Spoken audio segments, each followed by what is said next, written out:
Hello there, World of Tankers. Welcome to the channel. I'm, of course, your host, World of Blitz, and in today's video, we are going to be talking about the Tier 10 British Tank Destroyer, the FV215B183. This tank carries the largest caliber gun in the game, dealing 930 average damage on its standard ammunition, and if you want to run the Hesh with calibrated, you're sitting at 230 millimeters of pen and 1300 average damage. Actually, 242 millimeters of pen, even more than I remembered it being. It's a crazy amount of pen for how much damage you're capable of doing. And the vehicle has statistically posted pretty good DPM of 2801. That means that if you're running the Hesh, you're at about almost 4,000 DPM, which is pretty dang impressive, but it does have major drawbacks. First of all, that dispersion is with me running refined gun, and that's still the same dispersion as about an E100. Not great to start off with. The shell reload of 20 seconds means that, yeah, you're only firing 3 rounds a minute. That's also not too good. The aiming time of 5.3 seconds is bad. The camouflage on this tank is the worst camouflage in Tier 10. It's got subpar mobility as its average speed is quite slow. It's got a bad power to weight ratio. Yeah, it's got a lot of drawbacks. And for it being a very heavily armored tank, it doesn't have any armor to speak of. It's kind of funny. On World of Tanks PC, this thing actually has decent armor, as it's based off of, as it says in the title, the FV215B hull. But in Blitz, it just has really no armor. But I definitely agree with most of the opinions on the tank. While it isn't the best vehicle, I do want to show that in today's video, you can get some pretty good games out, even in some of the worst tanks in the game. Now, the 183 has potential to do fantastic games. In fact, you can see here that for the 6 battles I've played in my 183 today, I'm sitting at an 83% win rate and 3,995 average damage. Now, the thing about the 183 is when you pull it out, you never know what's going to happen. Some days you have fantastic games, and some days you have really, really bad games. So I figured, you know what? How about I show some of the games in the 183 out of the 6 you can see I've played here just now to talk about what makes the 183 good, how to play it, but as well, why I wouldn't suggest anybody to go for the 183, because usually getting a good game out in this vehicle is more based on luck than actually getting a really, really good game out. So let's go to like Black Goldville. This is a good map to talk about the tank, because this was the first really good game I pulled out. The first one on Normandy was decent. I think it was just about 3,500, but yeah, that's not really, that's beginner's numbers for 183s. So we can skip a little bit ahead here.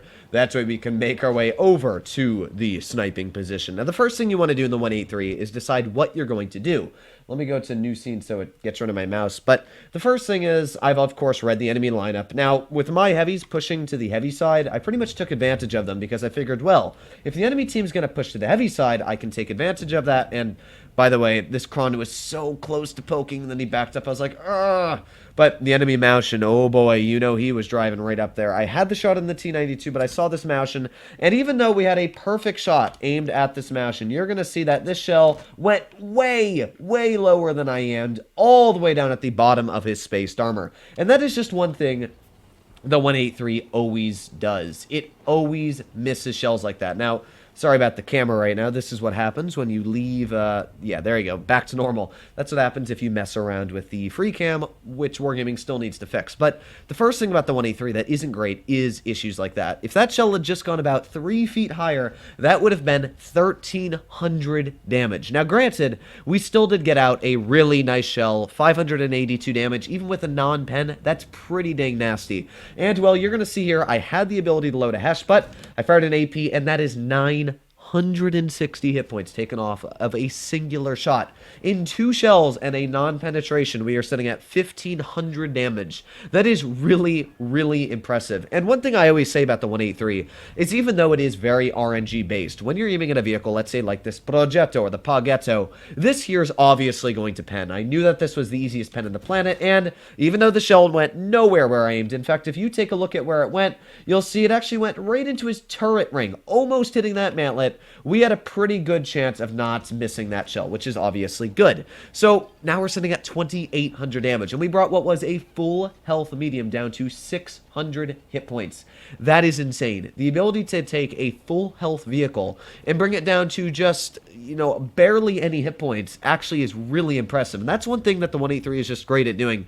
Again, here, I noticed that I had my precision fire on, and well, A max roll, 1,111 damage later, that Moushin is taken out. So, yeah, I'm already sitting at 4,000 damage with just a couple shells fired out of this tank. And you can see what makes the 183 the 183. If your shells connect, and the shells in this game weren't really anything special. In fact, they were quite run-of-the-mill shots. Most of these shells would have hit normally, and honestly, that one on the side of the Moushin, that should have hit the side of him. We easily should have been sitting at around 4,500 damage right now. That shot there was a little bit lucky, and even though it didn't pen him, I knew that because I fired a Hesh, it was still going to roll a decent amount of hit points on him, and we still took off a good chunk of his hit points, about 600 with an HE hitting him in the mantlet.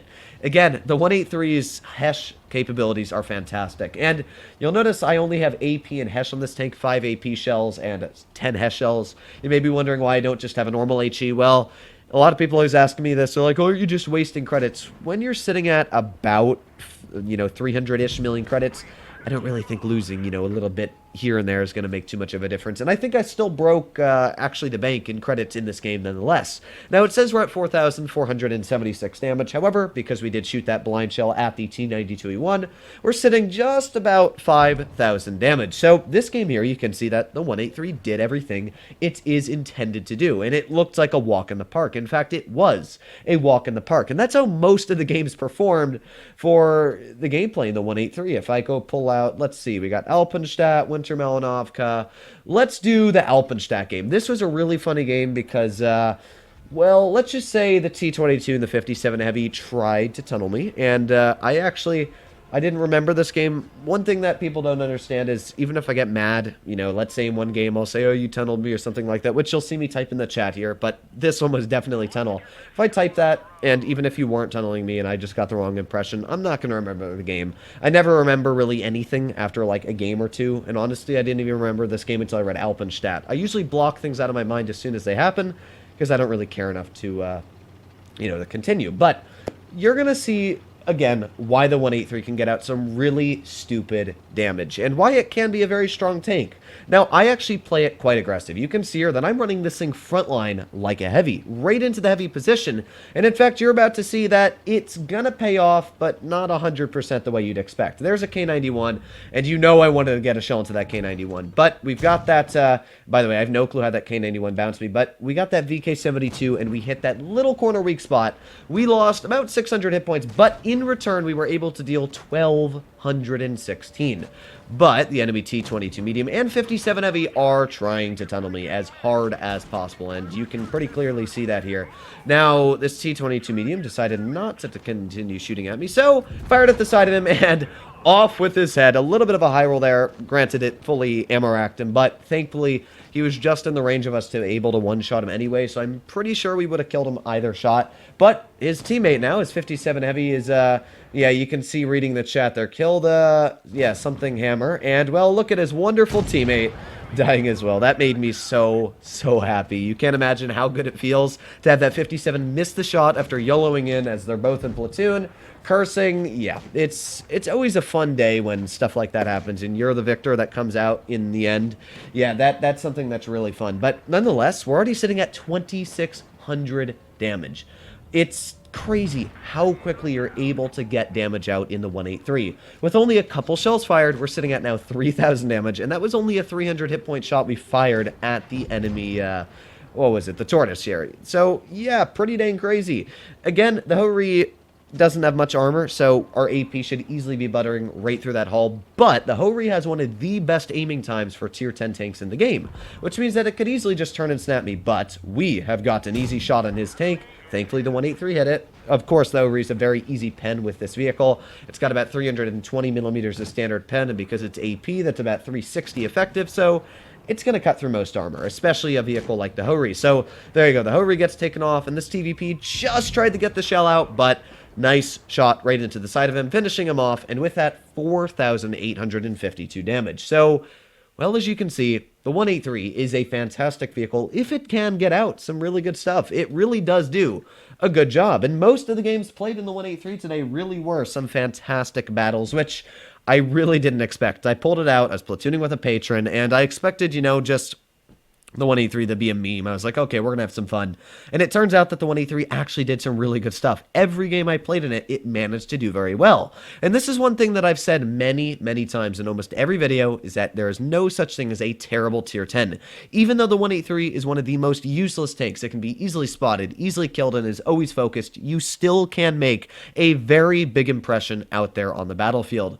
Now, if you like running the 183, what would be my tip? Well, I would suggest to run it aggressive. Not super aggressive to the point where you're dying like in that Alpenstat game. I got lucky there, but at the same time, people normally don't YOLO rush like that. You can easily push the 183 in a super aggressive position, and even if you lose 400 hit points from an E5, you shoot that E5 back with a Hesh or a standard, and you've traded 400 for 1300. Who's the winner? You, every time. Even if you die, by the end, you've still dealt 5,000 damage in, trading back and forth at that moment. So the 183 is great for trading shells. Even though it doesn't have armor, even though it doesn't have a lot of hit points, just trading shot for shot, you will always win. All you need is 3 standard shells, and you're over 3,000 damage in this tank.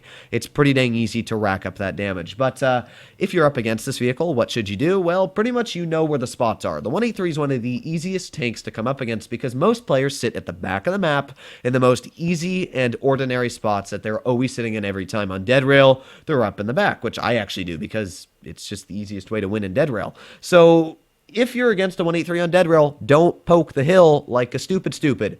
Use your brain. Don't poke and show your side of the turret because you'll probably end up losing 900 health and you'll be the player that gets mad even though it's your fault for poking it. There's a lot of scenarios like that where you know where the 183 is. It's one of the most obvious spots. You're on Mayan Ruins. You know that 183 is going to be sitting in that back bush in their spawn, and yet you still decide to poke around the corner at base B capture. Why? So if you're against a 183, the best thing to do is know the basic camping spots of a 183. It's only able to work certain scenarios or it's going to get spotted. And if the 183 hasn't been spotted and you're not, 100% confident in where it could be, don't risk it because it's not worth risking 1/3 to 1/2 of your hit points, even, 2/3 of your hit points on a stupid push that may have ruined your entire game. So hopefully all of you enjoyed today's video. If you want to see more like it, please consider smashing that subscribe button down below as it helps out the channel a crazy amount. But other than that, hopefully all of you are doing well out there. Stay happy, stay healthy, and I'll be seeing you in the next one. Bye-bye.